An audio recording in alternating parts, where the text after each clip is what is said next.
In the shadow of Japan's most iconic castle lies a secret. An ancient mountain cloaked in lush forests, serenity, centuries of spiritual history.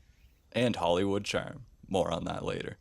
This is Mount Shosha, home to Engyo-ji Temple, a secret place that predates the samurai era. While most visitors to Himeji flock to the famous White Castle, often called the best in Japan due to its exceptional preservation, only a few venture a little further west to discover this hidden gem. If you're planning a trip to Himeji, let me show you why Mount Shosha should be on your list, especially if you love culture, nature, history, and old temples. Transportation here is easy, with a bus outside the main city station to the ropeway station that runs frequently. This isn't your only option up the mountain though. Nearby to the ropeway station is the official hiking trail. I absolutely suggest this. It's short, roughly an hour or less, easy for beginners with signage and guide stones frequently placed so you'll never feel like you're going the wrong way. There are so many places to get your amazing hiking photos. Also a well-designed and serene overlook just before you get to the ropeway station. Don't worry about missing the ropeway and the stunning views. Just be sure to take it on the way down once you finish your adventure. The bus stop is very close, so you'll thank yourself for the peace of mind not having to worry about a long hike down, potentially in the dark. Which absolutely could be the case because there is so much to do on this mountain. You could easily spend all day here.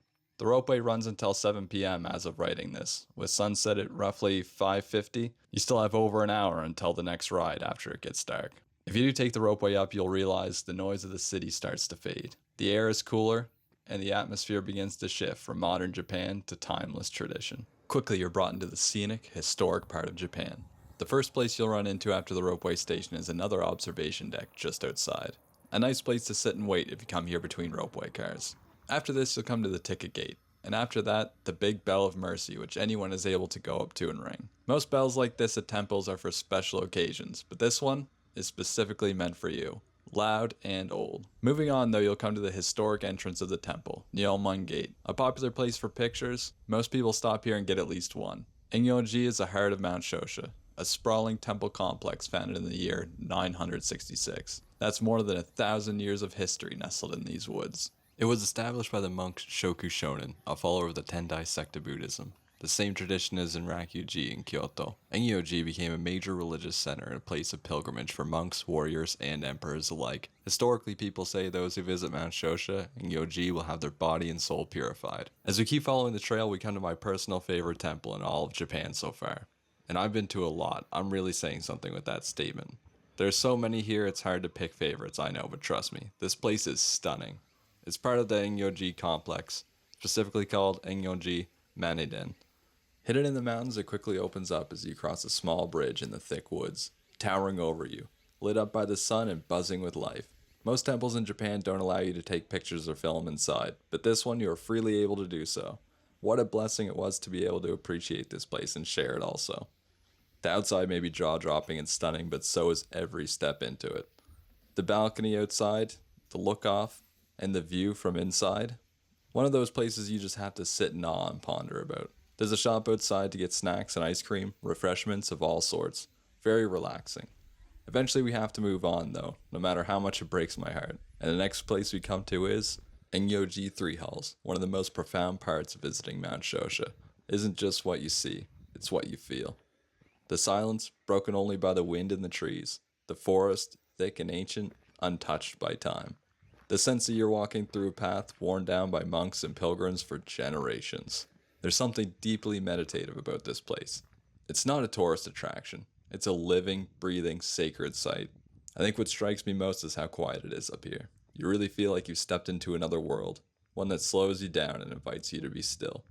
If the landscape feels familiar, that's because you might have seen it before. Parts of the Hollywood film, The Last Samurai, were shot right here.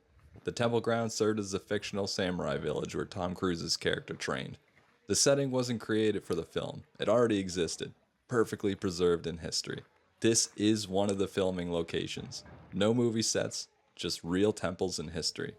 It makes you appreciate how cinematic this place is, all on its own. Engyo-ji isn't just a relic of the past, it's still active today. Monks live, study, and practice here. Visitors can even participate in zazen meditation, experience Shojin Ryori, or join guided temple walks. It's a place that invites you not to just look, but to experience, to connect. And I think that's the key difference between Mount Shosha and more touristy spots. Here, you're not just checking something off your list. You're stepping into tradition, and it welcomes you. Mount Shosha isn't flashy. It doesn't scream for your attention. But if you take the time to go, if you walk the pass, breathe the mountain air, and sit in stillness, you'll understand why it's one of Himeji's most treasured places. Not just a destination, but a journey inward. And of course, being recognized by Hollywood for its charm. How could you not want to go? This isn't quite the top of the mountain though. There's still 5 more minutes to go. Heading up beside Daikoto, part of Engyo-ji 3 halls, is the Hakusan Castle remains. Nothing special here, just a place of history, where you can sit and reflect. Following the path a little further, we come to the real summit of the mountain, and a little shrine called Hakusan Gongen. With this, you've made it. If you started from the bottom and skipped the ropeway, you summited a Japanese mountain. One layered in history. A truly special place and rewarding journey. If you took the ropeway, don't worry, it's just as special nonetheless. To achieve spiritual enlightenment, you merely have to visit, not dedicate yourself to the climb. So either way, consider yourself enlightened. This video was so much fun to make. I love visiting places like this and sharing the history of what I find. This started as a last minute plan to visit a mountain nearby I knew nothing about. It could not have possibly turned out better. I'm very thankful for having this opportunity, and to you, those who watch. Not very many of you do watch my hiking videos, so it means a lot. Thank you. If you like this video, please subscribe. I have lots of videos like it, and continue to make them all the time. I'm an avid hiker here in Japan, and love visiting old temples, full of charm. Goodbye for now. Happy hiking.